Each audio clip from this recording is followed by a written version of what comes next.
Want to talk about reflux, gastroesophageal reflux, GERD, heartburn. Pretty common. Lots of people have it. I can tell you the problem is not too much stomach acid. People are taking antacids and proton pump inhibitors like omeprazole. That stops your stomach acid production. That just causes another problem. You need the acid. The acid's in your stomach on purpose to break down difficult to digest foods like a big old steak or something. You need the acid to break that down. If you inhibit your acid production, you're actually going to cause a secondary malabsorption. You're not going to get the nutrition out of the food that you're eating. So what is the cause? Well, here's the thing. Acid belongs in your stomach. It doesn't belong in your esophagus above your stomach. It doesn't belong up here.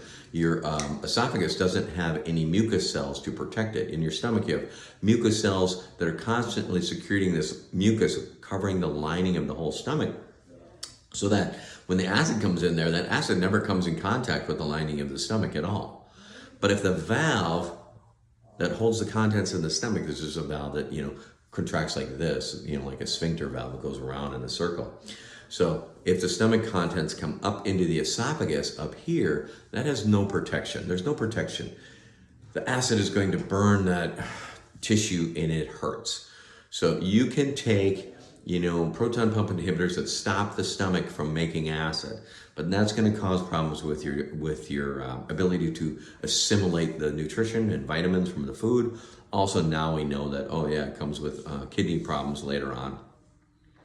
The real answer would be, how do we get that valve, the sphincter valve, gastroesophageal sphincter it's called, between your esophagus, the tube from your mouth to your stomach, right at the stomach is like right here. How do we get that thing to hold really tight and keep all the acid down here, not let it come up here? And that is, that muscle. It's just like your calf muscle, your bicep. If you couldn't lift your arm, you go, holy moly, I gotta go get this nerve figured out. It comes from my neck down my bicep. Why doesn't that bicep work?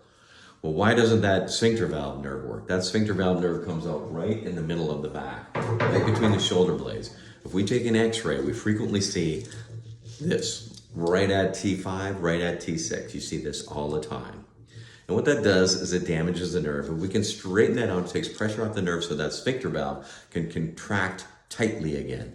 And if you get it early enough, it will actually stop the reflux up onto the esophagus. There's one challenge with this. If you wait many, many years, the acid on the high side of that sphincter, the acid comes up through the sphincter, right? Sits in the esophagus, and now it damages this side of the sphincter, so the sphincter contracts, but there's too much scar tissue.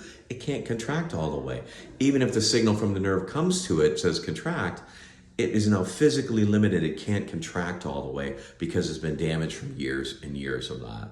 So that's one of the things. If that's happening to you, you should get in right away, because over time, it really does end up really, really hard to help. So easy to solve early. In fact, babies get this, colic, that's what colic is. Babies get this. We just had a 7-day-old in here this week and helped a baby. So anyway, I'm Dr. Barrett at Vibrant Life Center. Give us a call, 651-777-3611.